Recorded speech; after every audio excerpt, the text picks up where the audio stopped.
Por sua própria natureza, o capim resiste melhor ao fogo do que os arbustos e as árvores jovens, e hoje em dia as pastagens dominam o Masai Mara. Alguns animais pastam os ramos de acácia nos limites da floresta.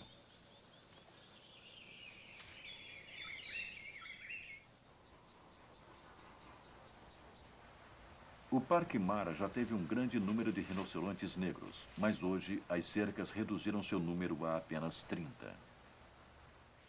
Longas pernas elevam a betarda cori acima do capim, assim ela pode ver seus inimigos.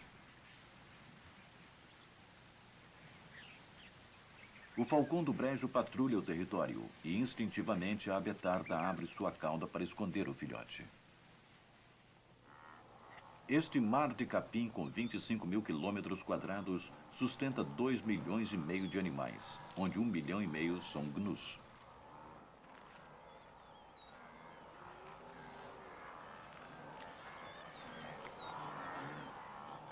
Cada espécie desenvolveu sua própria estratégia de alimentação.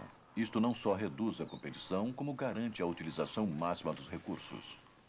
As zebras, por exemplo, pastam o capim mais longo e fibroso, e neste processo elas expõem as folhas ricas em proteínas que são as preferidas dos gnus. A grama também se adaptou. Ela só cresce bem quando é intensamente pastada.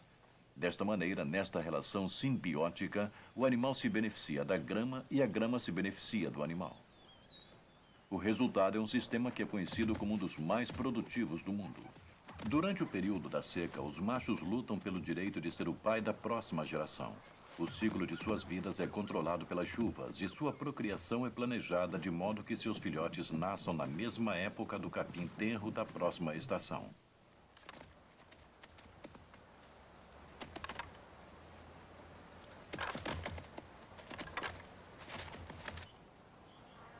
Uma manada de animais em movimento era uma visão comum em todo o território africano. Agora, graças à agricultura humana e suas cercas, este é um dos poucos lugares onde o espetáculo de uma migração em massa pode ser visto. Quando o capim alto diminui, a zebra é a primeira a se movimentar.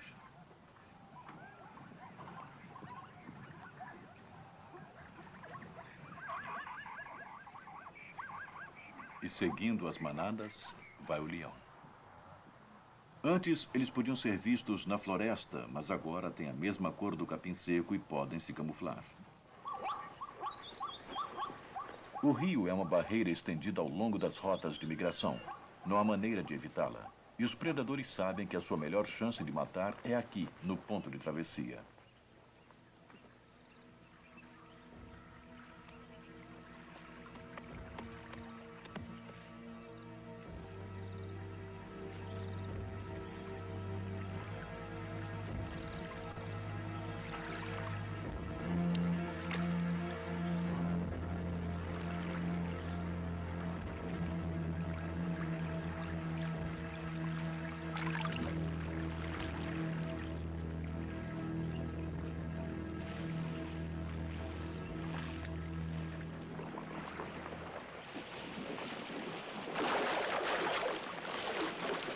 Com 330 quilos, a zebra é um animal difícil de ser derrubado por um crocodilo, especialmente se a manada se mantiver junta na água.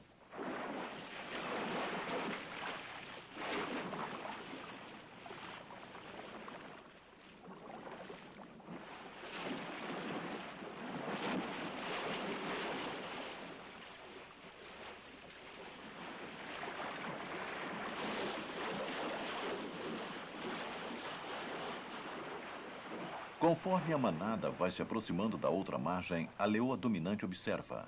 Ela é a caçadora do grupo e está esperando pelo momento de lançar o seu ataque. Além dos predadores, a zebra ainda enfrenta o perigo das rochas escorregadias. Um animal ferido é uma vítima certa.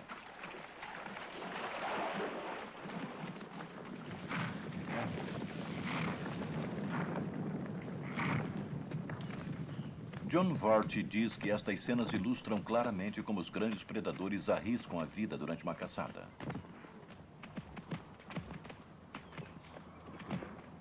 A leoa teve muita sorte em escapar sem ferimentos sérios. Ela está visivelmente abalada com o incidente. John Vart seguiu este grupo por 21 dias e, apesar de fazer muitos ataques contra as zebras migrantes, a fêmea parece ter perdido sua autoconfiança. O medo dos cascos voadores a fez hesitar nos últimos instantes de cada tentativa.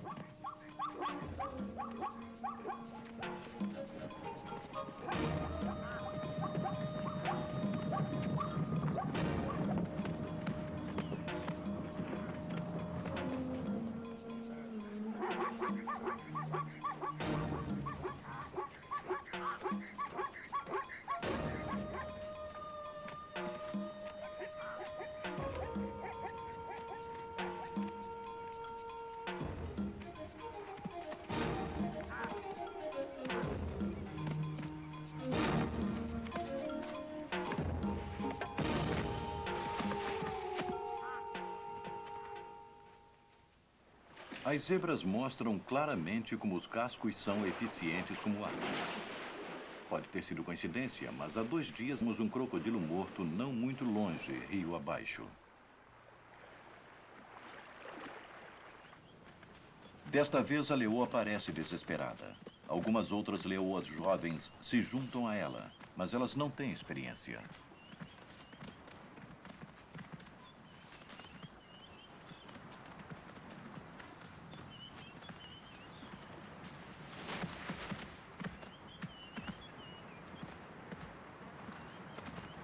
Até agora, a técnica das zebras de se manterem juntas na água rasa deu resultado. Mas sempre é um animal que quebra as regras. Uma zebra sozinha entra em águas profundas. Agora a vantagem está com o crocodilo.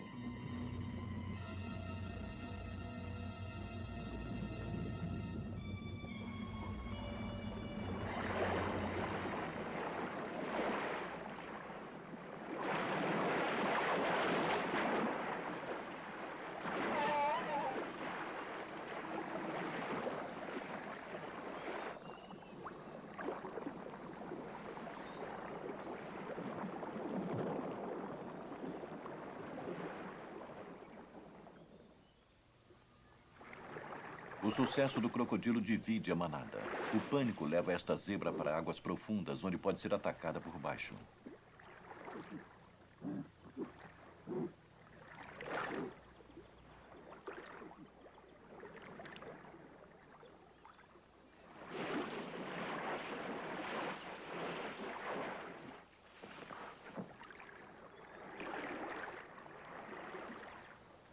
A leoa vê sua chance chegar, mas aguarda. Ela tem experiência e não se aproxima muito dos crocodilos.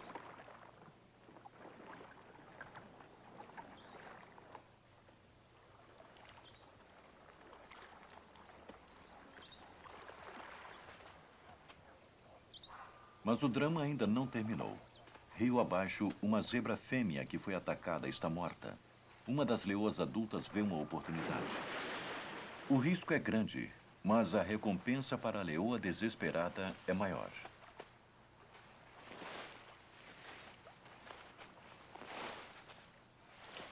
Rio acima, um frenesi de alimentação acontece entre os crocodilos.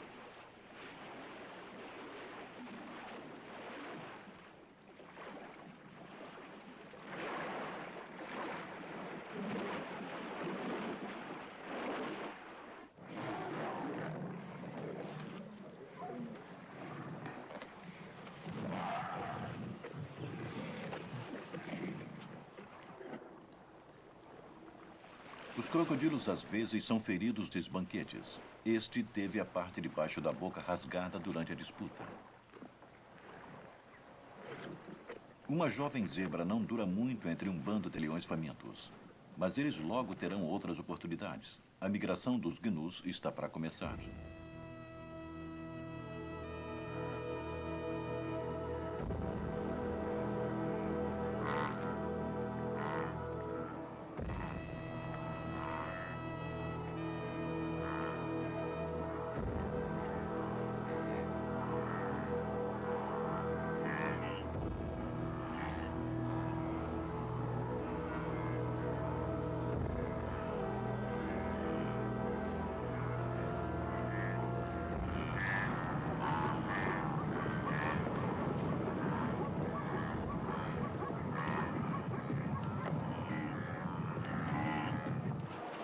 primeiro gnu algumas semanas depois das zebras. A água está baixa e a correnteza lenta.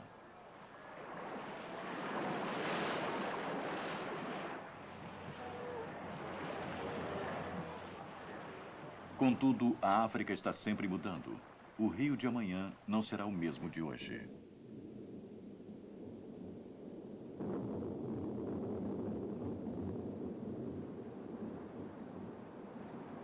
Uma tempestade tropical numa área represada derrama milhões de litros de água no rio.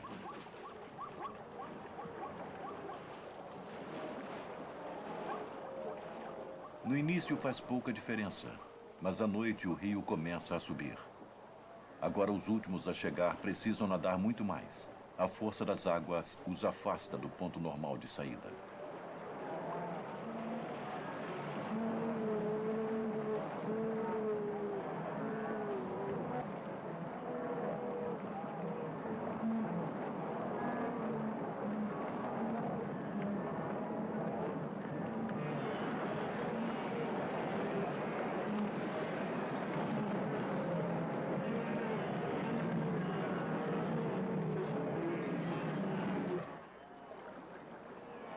Enfraquecidos pelo esforço, muitos se afogam.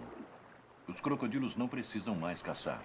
Eles e os abutres se fartam nas carcaças. Para nós, este pode ser um processo cruel e de desperdício. Mas a adversidade é a maneira que a natureza tem de eliminar os fracos. E para 1,5 milhão de animais que migram a cada ano, isso não representa nada.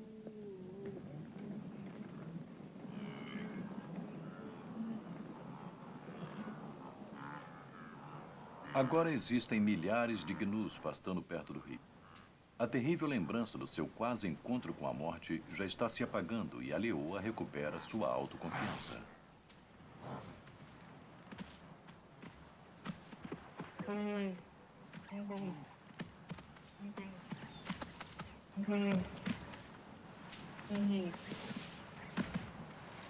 Mesmo um ataque bem-sucedido desperta pouco interesse.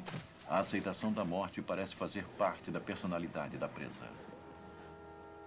Muitos dos gnus chegaram e ficarão aqui até que seja a hora de rumar outra vez em direção ao sul. O ciclo da vida está completo. Muitos foram perdidos pelo caminho, mas assim como as chuvas tornam a grama verde, a natureza trabalha para recuperar seus números. Esta é a maneira como sempre aconteceu e como sempre acontecerá no futuro. Ou não. Existe uma outra criatura que vive aqui. Por centenas de anos, criam seu gado aqui ao lado do Mara. Eles dividem a água com as manadas migratórias. Eles são pecuaristas e guerreiros com pouca disposição para a agricultura. Vivem em harmonia com a natureza e reverenciam o rio Mara como fonte de vida para os Maçai e seu gado. Mas em outros lugares, o crescimento da população humana ameaça os rios da África. A nossa ignorância sobre os sistemas fluviais completos é enorme. 80% da força do rio é gerada nos primeiros 10% de seu comprimento. Ainda assim, nós destruímos a vegetação original que protege a fonte e a substituímos por uma floresta comercial não nativa. E em nossa voracidade, plantamos bem na margem do rio. Em 1930, o rio Ramadipa, na África do Sul, corria tão claro e forte que as pessoas lutaram judicialmente por suas águas. Depois, nos anos 50, flores de eucaliptos foram plantadas logo acima da margem do rio. O rio era assim, e hoje está assim. Os pesquisadores afirmam que cada eucalipto suga 300 litros de água subterrânea por dia. Leva apenas 11 anos para uma floresta de eucaliptos sugar um rio até a morte. E para piorar o problema, o método de corte faz com que grandes áreas sejam desmatadas, o que deixa as colinas íngremes desprotegidas. E na primeira enchente, tudo é arrastado para o rio, enchendo-o com detritos. Florestas de apenas uma cultura são mais vulneráveis ao fogo e provocam o mesmo efeito. É irônico que florestas estaduais ostentem cartazes com antílopes chorando, pedindo para se evitar incêndios na floresta, quando seus desertos verdes eliminaram os animais, os pássaros e os insetos nativos. E na crença errônea de que as áreas represadas são menos importantes e produtivas, abrocrantou centenas de milhares de famílias empobrecidas e carentes em áreas que não poderiam sustentá-las. Com nada além da madeira como fonte de energia, a solução foi o desmatamento. Seu gado destrói a cobertura vegetal, deixando a terra desprotegida.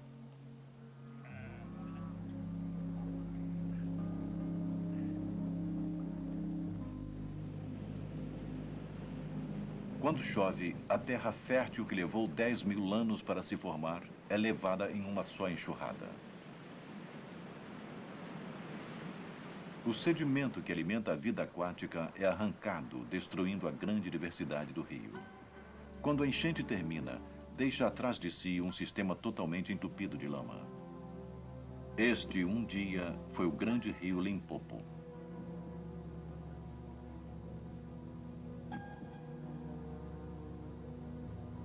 As piscinas profundas, lar dos crocodilos e hipopótamos, desapareceram.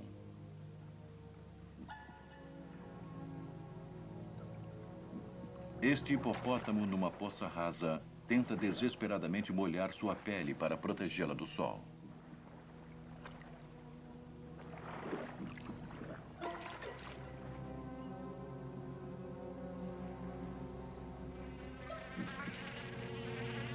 Sem a vegetação para agir como esponja, o rio que corria permanentemente, agora, ora está seco, ora está transbordando. O que antes era um rio limpo, hoje é uma série de poças estagnadas. Desinteria e cólera aparecem nessas condições anti-higiênicas. Tipicamente usamos a tecnologia para tratar os sintomas e não as causas. Instituições bancárias ambientalmente ignorantes financiaram a de grandes barragens. Acima do muro, água. E abaixo, nada. Esquecemos que a mesma quantia poderia ter sido usada para recuperar os danos causados ao ambiente que originaram este problema, em primeiro lugar.